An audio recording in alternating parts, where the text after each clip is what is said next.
Crocheting in rounds or working in rounds is something you just gotta learn.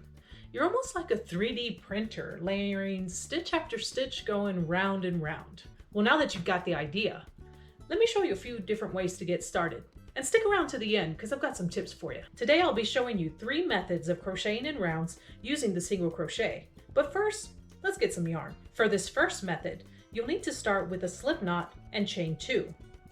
Then make single crochets into the second chain from your hook. Your pattern will tell you how many to make.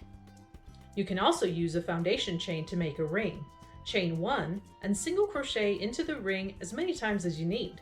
Oh, this one's my favorite. The magic ring is better than the previous methods because you can close it up and the center is gone. Here's a look at all 3 methods.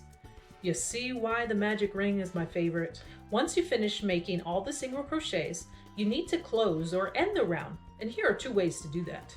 You can join the first stitch with the last one you made by using a slip stitch. If you do it this way, you'll need to chain 1 before starting the next round. Or you can just keep crocheting in continuous rounds, which is very popular in making amigurumi, by the way. So you might be wondering, well, what's next? Well, remember that comparison about the 3D printer?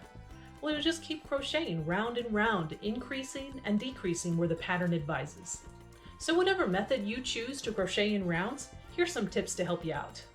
Use a stitch marker to indicate the beginning of each round. Use row counters or a pencil and paper to keep track of when you complete a round. You can also count the number of stitches at the end of each round and check your work against the pattern. So now you know 3 ways to start working in rounds, 2 ways to join those rounds, and a few tips to help you along the way. Leave me a comment about what you want to learn to do next. Don't forget to like, subscribe, and come back for more videos. Thanks for watching.